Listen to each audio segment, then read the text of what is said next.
মৰিয়নি নকছাৰী দেবেৰাপাৰ চাৰিআলি পুৰণা মছজিদত সমূহীয়া ইফতাৰৰ আয়োজন। ইছলাম ধৰ্মাৱলম্বী লোকসকলৰ পবিত্ৰ ৰমজান মাহ চলি আছে। দৈনিক ৰোজা ধৰি সন্ধিয়া ইফতাৰ কৰে, মানে বৰ্ড ভাঙি খোৱাৰ ব্যৱস্থা কৰে। দেওবাৰে নকছাৰী দেবেৰাপাৰ চাৰিআলি পুৰণা মছজিদত সমূহীয়া ইফতাৰৰ আয়োজন কৰে জামাতে। এই ইফতাৰলৈ স্থানীয় কেইবাজনো বিশিষ্ট ব্যক্তিক আমন্ত্ৰণ কৰি ভাতৃত্ববোধৰ নিৰ্দেশন দাঙি ধৰে। এই ইফতাৰলৈ নিয়ন্ত্ৰণ কৰে বিশিষ্ট ব্যৱসায়ী পিটু ঘোষ, বীৰ লাচিত খানা, অসমৰ যুটীয়া প্ৰশাসনিক সচিব যাদৱ দ্বাৰা, দেবেৰাপাৰ আৰক্ষী চকীৰ ভাৰপ্ৰাপ্ত আৰক্ষী বিষয়া আব্দুল ৰহমান, সাংবাদিক সূৰ্য দাস আদি। হিন্দু মুছলিম যে ভাই ভাই, তাকেই প্ৰমাণ কৰিলে তেওঁলোকে। এয়াই প্ৰেম, প্ৰীতি, ভাতৃত্ববোধ জীয়াই ৰখাৰ অতুলনীয় উদাহৰণ। ইয়ে শান্তিৰ অসম গঢ়াত আদৰ্শ হৈ ৰ'ব। এই সন্দৰ্ভত এই জামাতৰ হৈ জামাল মামু হাজৰিকাই এইদৰে কয়। এতিয়া আমাৰ পবিত্ৰ ৰমজান মাহ চলি আছে বৰ্তমান।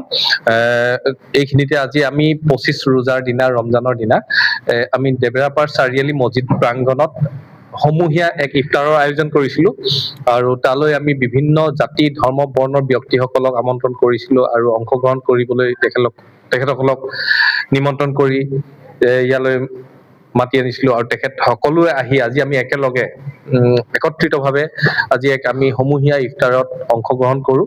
আৰু ইয়াৰ দ্বাৰা আমি এটা বাৰ্তা প্ৰেৰণ কৰিব বিচাৰিছো যে আমাৰ মাজত এই ৰমজান মাহত যাতে আমি সকলোৰে মাজত মিলা প্ৰীতি, প্ৰেম, স্নেহ সকলোৰে মাজত বিয়পাই তুলি আমাৰ মাজত একতাৰ এনাজৰীডাল আৰু কটকটীয়া হৈ থাকে, যাতে তাৰে পৰিকল্পনা কৰি আজি আমি এই সমূহীয়া ইফতাৰৰ আয়োজন কৰিছিলো, আৰু আমি সফল হবলৈ সক্ষম হৈছো। আৰু অনাগত কি ক'লে আমাৰ অহা 20 মাৰ্চত, অহা শুকুৰবাৰলৈকে 20 মাৰ্চ 2026 তাৰিখে আমাৰ 30 ৰোজা সম্পূৰ্ণ হ'ব, আৰু 21 তাৰিখে ঈদ আছে।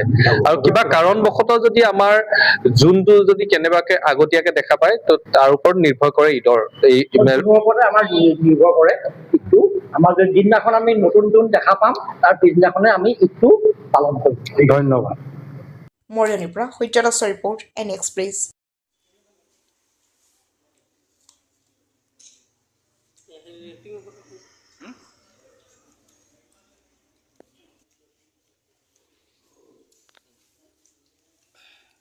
মাৰিছো দেই ফটো এখন চবৰে।